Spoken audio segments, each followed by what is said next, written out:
My name is Mick Sharman. I've been detecting for about 14 years. I've got some pieces here to show you.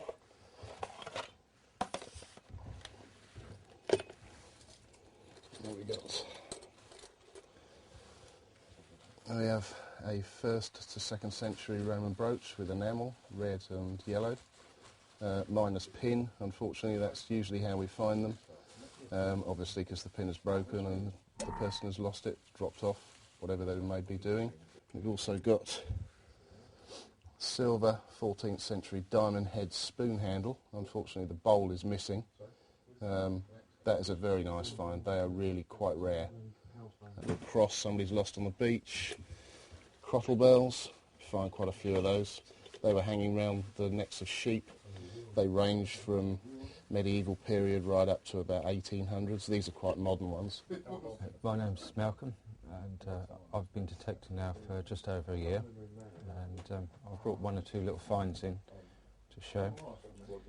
This was found on arable land, and it's a little bronze dove of the Roman period.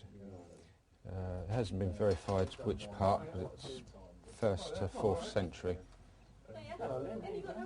And this is a bronze trade weight, quite a large 4-ounce weight.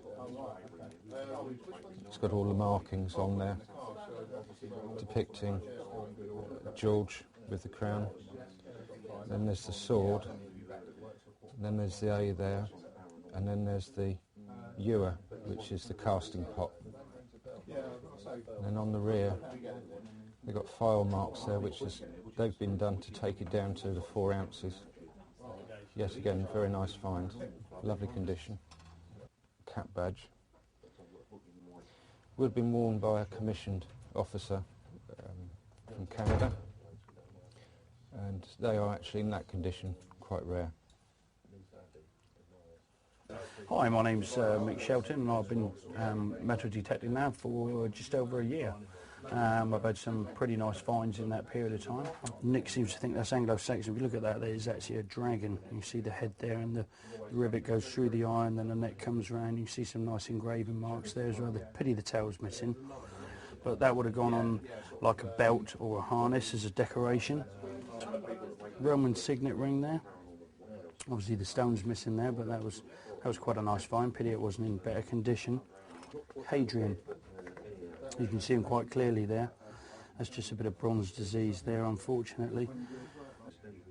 When you look at the English coins, you can see there you've got pellets in between the crosses, whereas you've got spur rails in between there. This is a spur rail here. Nick's got one in his box, which that's what used to go on the spur. And if you look at, going back to my other box now, there is an actual spur. I've found all parts of spurs.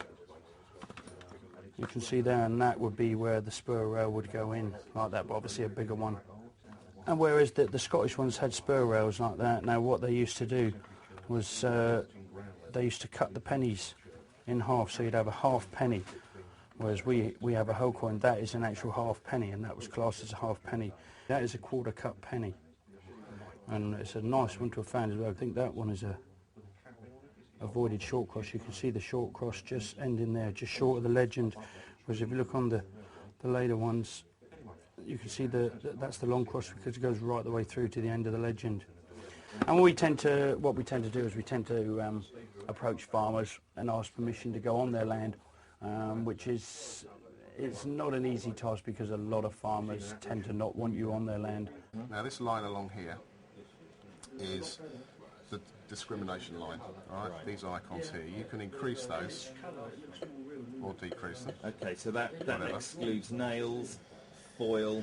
Yeah. To start metal detecting depends on what you actually want to do, where you want to detect, etc., etc.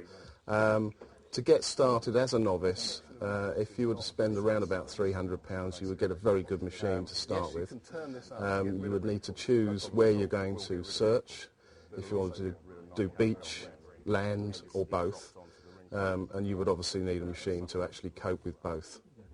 All sorts of accessories can be bought, books, reference books, digging tools, headphones, coin cleaning equipment, all sorts of stuff that you can actually buy to enhance your hobby.